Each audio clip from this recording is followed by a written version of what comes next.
চতুর্ভুজকে কেন ট্রাপিজিয়াম বলা হয়? দেখো, এটাকে ট্রাপিজিয়াম বলার একটা মাত্র কারণ, এই যে চতুর্ভুজ যেটা থাকবে, এটাতে এই চতুর্ভুজে 4টা বাহু রয়েছে, এ বি সি ডি। এ থেকে বি, বি থেকে সি, সি থেকে ডি, ডি থেকে এই 4টা বাহু নিয়ে এই চতুর্ভুজটি গঠিত হয়েছে। কিন্তু তাকে নাম দেওয়া হয়েছে ট্রাপিজিয়াম। ট্রাপিজিয়াম দেওয়ার একমাত্র কারণ হচ্ছে, দেখো, এই যে চতুর্ভুজের 4টা বাহু পেয়েছি, এ এবং বি একটা বাহু এবং ডি এবং সি আরেকটি বাহু, এই দুটা বাহু একটা অপরটা সমান্তরাল থাকবে। অর্থাৎ এই দুইটা বাহুর মধ্যখানে যে দূরত্ব থাকবে সর্বদা সমান থাকবে, প্রত্যেক জায়গাতে সমান দূরত্ব থাকবে। যেমন এই জায়গা থেকে যদি আমি হাঁটতে আরম্ভ করি আর এই জায়গায় চলে আসি, যে দূরত্ব হবে, এখান থেকে যদি হাঁটা শুরু করি এই জায়গায় আসলো সেই একই দূরত্ব পাওয়া যাবে। এই জায়গা থেকে যদি হাঁটতে শুরু করি এখানে এসে সমান দূরত্ব পাবো। অর্থাৎ দুইটা বাহুর মধ্যখানের দূরত্ব যদি সর্বদা সমান থাকে তবে তাকে সমান্তরাল বলা হয়। যেমন আমরা একটা উদাহরণ নিতে পারি, আমরা রেলওয়ে লাইন দেখেছি, রেলওয়ে লাইনে এরকম সোজা দুইটা, এদিকে একটা লোহার পাত দিয়ে বসানো থাকে যেটা, আর এদিকে একটা, এটাকে আমরা রেলওয়ে লাইন বলি। এই রেলওয়ে লাইনের মধ্যে যে দূরত্ব সর্বদা সমান থাকে। যদি রেলওয়ে লাইনটি কোনো জায়গায় যাওয়ার পর দেখা যায় যে এরকম লাইনটা একটু বাঁকা হয়েছে, এই রাস্তা, এই পাশের রাস্তাটা যদি এরকম বাঁকা হয়, ওই জায়গায় সমান দূরত্ব থাকবে যে দূরত্ব এই জায়গায় আছে। অর্থাৎ রাস্তা যদি বাঁকা হয় তবুও এই যে বাহু যেটা আর এই বাহু, তাদের মধ্যখানের দূরত্ব সর্বদা যে কোনো জায়গায় সমান থাকে। এই যদি এরকম ভাবে যদি দুটা বিপরীত বাহু সমান্তরাল থাকে, অর্থাৎ বিপরীত কথার অর্থ হচ্ছে এ এবং বি যে বাহু যেটা, এর ঠিক উল্টা, একটু উল্টা কোন বাহু রয়েছে, ডি এবং সি। এই ধরনের বাহুকে বলা হয় বিপরীত বাহু। অর্থাৎ একটি চতুর্ভুজের যদি একজোড়া বিপরীত বাহু সমান্তরাল থাকে তবে এই যে গুণের উপর নির্ভর করে যে চতুর্ভুজকে নাম দেওয়া হয়েছে সেটা হচ্ছে ট্রাপিজিয়াম। এখন দেখো, একজোড়া বলতে কাকে বললাম, এ বি একটি বাহু আর ডি সি আরে একটি বাহু, এই দুটি বাহু মিলে এক জোড়া বাহু হয়েছে। এখন আরো একটি জোড়া বাহু রয়েছে ডি এ সি বি, এই দুই জোড়া বাহু কিন্তু সমান্তরাল না। অর্থাৎ সমান্তরাল নয় বলতে এই জায়গাটাই বোঝাচ্ছে তোমাদেরকে, তোমরা দেখে নিতে পারো যে আমি যদি এখন এই এ থেকে বি তে হাঁটিয়ে যাই, যে দূরত্ব হবে, ঠিক এই জায়গা থেকে যদি হাঁটা আরম্ভ করি তবে দূরত্ব একটু কমে যাবে। কেন কমে যাবে? দেখো, এই যে লাইন যেটা রয়েছে, এই লাইন থেকে এই লাইনটা একটু বাঁকা হয়ে আসছে। আর বাঁকা হলে আমরা দেখছি কি, এই লাইনটা এতটুকু লম্বা ছিল প্রথম, আর এইদিকে জায়গা কমেছে, এদিকেও জায়গা কমেছে। তার মানে কি হয়েছে, মধ্যে এই লাইন যেটা সেটা একটু বাড়তি হয়েছে, অর্থাৎ খাটো যেটাকে আমরা বলি, ছোট হয়েছে। তো তাদের এই দুটি যে বাহু ডি এবং সি কে যদি আমরা সাধারণত লম্বা করি, এরকম করতে পারবো।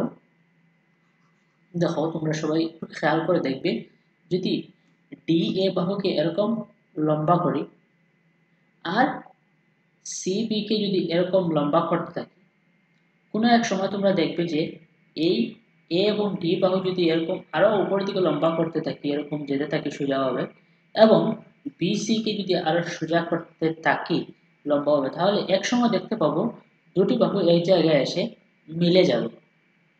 তার মানে কি, এখন তোমরা আশা করি বুঝতে পারছো যে এই জায়গায় যে দূরত্ব হবে, এই জায়গায় একটু আরো একটু কম হবে, এই জায়গাটা আরো একটু কম হবে, এই জায়গাটা আরো একটু কম হবে। কিন্তু যদি আমরা এ এবং বি, এ বি এবং এ বি এই বাহুটা আর ডি সি যদি বাহু যে দুটা, ঠিক এই দুটি বাহুকে যদি আমরা আগের মতো ডি এবং এ কে যেরকম লম্বা করেছিলাম, ঠিক একইভাবে যদি আমরা এ বি কে আরো লম্বা করি, মনে করো আমি এদিকে চলে যাচ্ছি, বা ডিসি কে যদি আরো লম্বা করে এদিকে, এই দুটি বাহু কখনো একটি বাহু অপরটির সাথে মিলিত হবে না। যেরকম ডি এ এবং বিসি মিলিত হয়েছে এই জায়গায়, কিন্তু এই দুটি বাহু কখনো মিলিত হবে না। আর যার দরুন তাদের মধ্যের যেটা দূরত্ব থাকবে, অর্থাৎ মাঝখানে এই জায়গাতে এই জায়গার দূরত্ব সর্বদা সমান থাকবে। আশা করি ট্রাপিজিয়ামের যে কন্ডিশনটা তোমরা বুঝতে পারছো। একটা চতুর্ভুজকে কখন ট্রাপিজিয়াম বলা হয়? একটা চতুর্ভুজকে ট্রাপিজিয়াম এই সময় বলা হয় যখন একটা চতুর্ভুজে যে কোনো এক জোড়া বিপরীত বাহু সমান্তরাল থাকবে। যদি এরকম কোনো চতুর্ভুজ পাই তবে সেটাকে আমরা কোয়াড্রিল্যাটারাল বলতে পারবো। আশা করি ট্রাপিজিয়াম বলতে পারবো। আশা করি ট্রাপিজিয়াম সম্বন্ধে তোমাদের আর কোনো ভুলভ্রান্তি হবে না। এবার আমরা এখানে আরো কিছু ফিগার রয়েছে, অর্থাৎ ছবি যেটাকে বাংলাতে বলে। দেখো, এই আরেকটা ছবি নিয়েছে।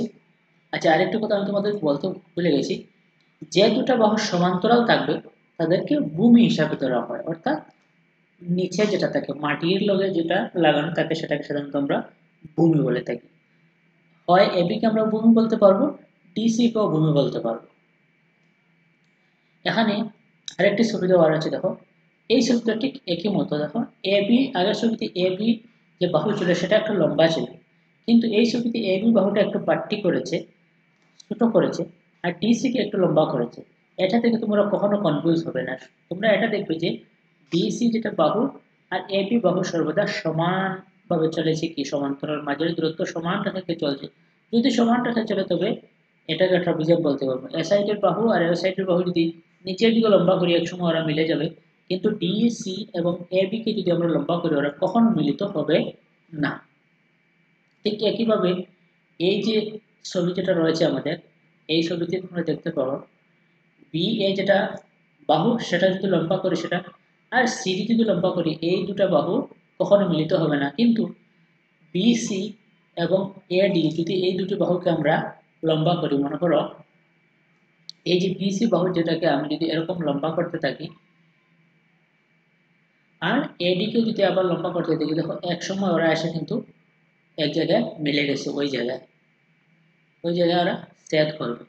কিন্তু যদি আমি বি এ যে বাহু এটাকে যদি উপর দিকে বা নিচের দিকে যে কোনো দিকে লম্বা করি আর সি দিকে লম্বা করি, ওখানে ওরা কিন্তু কখনো মিলিত হবে না। তার মানে বুঝতে পারলাম A B R C D এই দুটি বাহু বিপরীত বাহু এবং ওরা সমান্তরাল, কিন্তু বি সি এবং এ ডি সমান্তরাল নয়। তার মানে আমরা বুঝতে পারলাম একটা চতুর্ভুজ যদি যে কোনো এক জোড়া বিপরীত হয়, এই বাহুর সাথে এই বাহু যদি সমান্তরাল হতো তাহলে বলতে পারতাম ট্রাপিজিয়াম, কিন্তু এই দুইটা বাহু সমান্তরাল না, সমান্তরাল পেয়েছি কাকে? এ বি এবং সি ডি কে আমরা সমান্তরাল পেয়েছি। আশা করি তোমরা বুঝতে পেরেছো ট্রাপিজিয়াম কি। তো এরকম আমি তোমাদেরকে সবকিছু বুঝিয়ে দেওয়ার চেষ্টা করব। এখানে তোমরা যদি পরীক্ষায় সংজ্ঞা ডেফিনেশন লিখতে হয় তোমরা এরকম লিখতে পারো, a trapezium is a quadrilateral with a pair of parallel side। একটা ট্রাপিজিয়াম হচ্ছে একটা চতুর্ভুজ যার এক জোড়া বিপরীত বাহু সমান্তরাল থাকবে with a pair of parallel side। Pair মানে এক জোড়া। the parallel side এর called base, যেটাকে আমি একটু আগে তোমাদেরকে বলেছিলাম ভূমি। তো তোমরা এই সংজ্ঞাটা খাতায় লিখতে পারো। প্রশ্ন এরকম লিখতে পারো হোয়াট ইজ ট্রাপিজিয়াম, অথবা বাংলাতে লিখতে পারো ট্রাপিজিয়াম বলিতে কি বোঝো।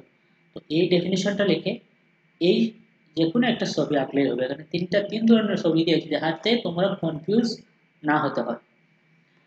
তো এখন দেখো এখানে একটা জিনিস করেছে, ড্র এ ট্রাপিজিয়াম এবিসিডি, অর্থাৎ মনে করে নিতে পারো এই ট্রাপিজিয়াম এবিসিডি এটা একটা ট্রাপিজিয়াম। মেজার ইটস অ্যাঙ্গেল, অর্থাৎ এই যে ট্রাপিজিয়াম সেটার কোণ যেগুলো তৈরি হয়েছে সেটা এগুলাকে মাপজোক করার কথা বলেছে। তারপর কি বলেছে, take the measurement of side is EF is equal to half of AB plus DC। দেখো এই যে ট্রাপিজিয়াম যেটা, এটা তো প্রথমে এরকম যদি আমরা ড্র করি,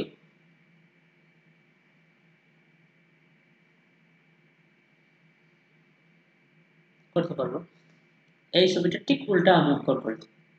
এখন এই ট্রাপিজিয়ামকে ঠিক মধ্যভাগে মাঝখানে ভাগ করেছে।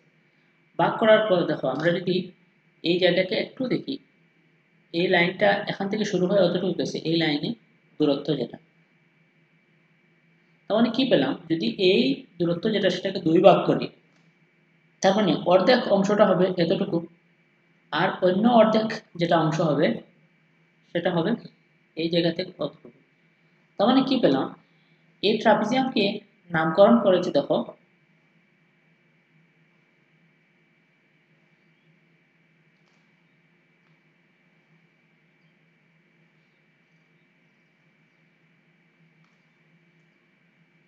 A B C D.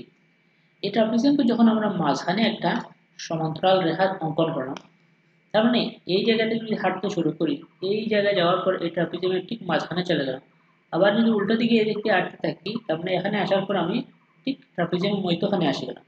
তার মানে এই যে লাইন যেটা অঙ্কন করেছি আমি, এই লাইন থেকে এই জায়গায় যতটুকু দূরত্ব হবে, ঠিক এই জায়গা থেকে অতটুকু যদি আমরা হাঁটে যাই সমান দূরত্ব হবে, যার জন্য এই লাইনকে বলেছে কি ইএফ। যে লাইন নিয়েছে ইএফ লাইনটা half of A B plus BC, অর্থাৎ এই থেকে এই জায়গায় যেটা সেটাকে বলে হাফ, অর্ধেক। কার কথা বলেছে? এ বি এর অর্ধেক অথবা ডিসি এর অর্ধেক। তো এটা সত্য হবে। তো এটাই ছিল ট্রাপিজিয়াম বিষয়ে আলোচনা। নেক্সট আমরা দেখবো অন্য একদিন অন্য কোনো ক্লাসে প্যারালেলোগ্রাম।